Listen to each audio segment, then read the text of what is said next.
Astonishing Tales of Terror, ROCKTAPUSSY. And this is a Canadian 2022 movie written and directed by Andrew Simek, who also has a small role in the movie. And this one stars Brigitte Kingsley, who also produced this movie along with Simek. And this one kind of feels like a throwback movie to those kind of slightly kinky B-movies that we kind of got around the 80s. And it kind of feels like that if it were done by the CW is the best way I would kind of describe this. So what's the story? Brigitte Kingsley plays a reporter called Hunter, who is a vivacious reporter who will do anything to kind of get her story, but she's maybe not taking it quite as seriously as she wants to be. And she and her cameraman end up reporting on this kind of launch of this new drill, which kind of revolutionise mining. And it gets kind of interrupted by this guy claiming that there's this kind of creature in this kind of area underground. Of course, this creature breaks free. It's this kind of Cthulhu-looking giant octopus creature. And now we have a group of survivors that are trapped in this kind of cave system where we have a giant octopus and we have kind of like these horseshoe crab things which attach to victims and kind of make them into zombies. What will happen? You'll have to watch the movie and find out. So, let's discuss. So if you like movies like Phantom Empire, Gwendolyn and the Tales of Yik Yak and things like this, this does have that sort of schlocky, campy, slightly kinky vibe to it. So, you know, definitely airing on the kind of the B-movie sensibilities. And we love a B-movie in this channel here. So there is a kind of schlocky fun element to it. And the movie, like you'll probably expect, doesn't take itself too seriously. In actual fact, there are some quite funny elements to it. For example, we have a character when a lot of our kind of like protagonists end up kind of getting turned into zombies, one actually kind of pretends that they're a zombie and is kind of playing along there to sort of try and keep out of trouble, which was quite kind of funny. There's a few other kind of like comedic moments as well that kind of, you know, are mildly funny. Maybe not kind of laugh out loud funny, but mildly funny. So there's that. I mean, the adventure is somewhat absurd, very kind of schlocky, quite over the top, and obviously it's not an official Lovecraft movie or anything like that, but obviously we have very much Cthulhu elements here. So if you're a fan of like trashy Cthulhu movies, then this may be good to watch. I think Brigitte Kingsley, who we've seen in other films, and I've reviewed one of them, I think called Dark Rising, I want to say. She's quite a kind of confident, likeable kind of main character. Maybe a little bit girl bossy. Might be too much for some, but I thought she was quite, you know, quite charming. She has a kind of Kate Beckinsale vibe to her, I would say.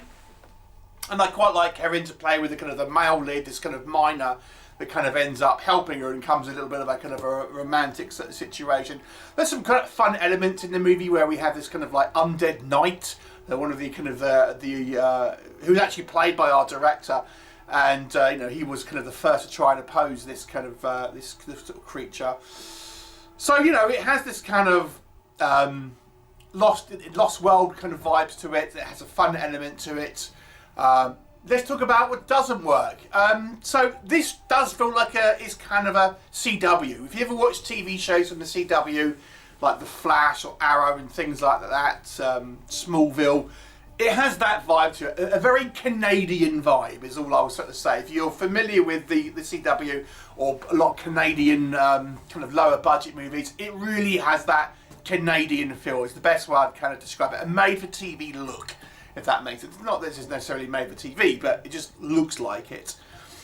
I think the movie takes a little bit too long to kind of get going, to be honest with you. I think this setup is reasonable, but we spend way too long in these kind of dark corridors not really doing anything. And it's not really until the last like 20 minutes or so of the movie that you really feel like the kind of anything of note actually kind of really happens. And for the longest period of time in the middle section of this film, we are spending walking around kind of dimly lit sets made to look like kind of caves where not a lot's actually going to happen. So I think the movie's pacing, I think, is a little bit kind of off here, because I think it had the opportunity to have quite an interesting looking into some kind of ancient civilization, sort of, forgotten societies, things like this. But we spent a lot of time just kind of in caves. I also think the kind of the tone of the movie is a little kind of inconsistent. So we start off, we meet like a couple of rival reporters, and initially they kind of seem to be taken relatively seriously, and it was almost kind of like our character Hunter, she's kind of more that's kind of sensationalist style journalism, whilst this other one is painted initially to kind of like be taking journalism more sort of seriously, and kind of is set up to be like a rival. And I thought the initial setup seemed reasonable.